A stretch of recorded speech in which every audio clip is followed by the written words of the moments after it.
ভগবান শ্রীবিষ্ণুর আর এক নাম অচ্যুত। কারণ ভগবান শ্রীবিষ্ণুর কাছে কেউ যদি জ্ঞানে বা অজ্ঞানে কিছু প্রার্থনা করেন, তো ভগবান শ্রীবিষ্ণু সেটা তৎক্ষণাৎ পূর্ণ করেন, সেটা এ জন্মে হোক কিংবা পরের জন্মে। এক সময় ক্ষীর সমুদ্রে এক কচ্ছপ বাস করত। সেই কচ্ছপের ইচ্ছা ছিল যে আমি ভগবান শ্রীবিষ্ণু শ্রীচরণ স্পর্শ করব, কিন্তু প্রতিবারই সে ব্যর্থ হতো। কারণ কখনো মা লক্ষ্মী, আবার কখনো অনন্ত শেষনাগ, তারা সর্বদাই তাকে বাধা দিত। কিন্তু ভগবানের কাছে সে প্রার্থনা করত, হে প্রভু, আমি কি কখনোই কি আপনার শ্রীচরণ স্পর্শ করতে পারবো না? তখন মৃদুমন্দ হেসে ভগবান শ্রীবিষ্ণু, যিনি অনন্ত ব্রহ্মাণ্ডের মালিক, তিনি তার সেই কথা গ্রহণ করেছিলেন। সময় পরিবর্তন হয়, আসলো ত্রেতা যুগ। ভগবান শ্রীবিষ্ণু শ্রীরামচন্দ্র রূপে এই ধরাধামে এসছেন, সাথে মা সীতা এবং অনন্ত শেষনাগ, যিনি লক্ষণ রূপে এসছেন।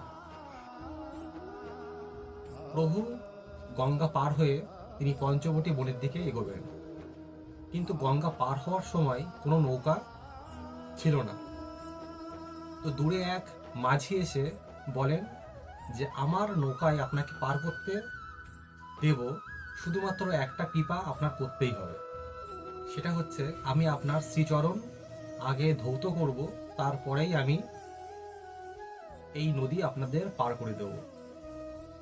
তখন ভগবান শ্রীরামচন্দ্র সেই পা ধৌতরত সেই মাঝির শ্রী মস্তকে হাত দিলেন, এবং সেই মাঝির সেই পূর্ণ স্মৃতি মনে পড়ে গেল। সে এক সময় ছিল ক্ষীর সমুদ্রের কচ্ছপ।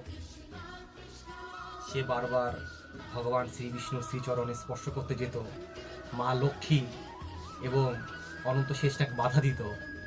কিন্তু আজ সেই শুভ মুহূর্ত এসছে, যেখানে তাকে বাধা দেওয়ার কেউ নেই, বরং মা লক্ষ্মী, যিনি সীতা বেশে, এবং অনন্ত শেষনাগ, যিনি লক্ষণ বেশে, তার সেই চরণ ধৌত দেখছেন। এটাই হচ্ছে ভগবান শ্রীকৃষ্ণ, ভগবান শ্রীবিষ্ণুর মহিমা। জয় ভগবান অচ্যুতের জয়, জয় ভগবান শ্রীবিষ্ণুর জয়।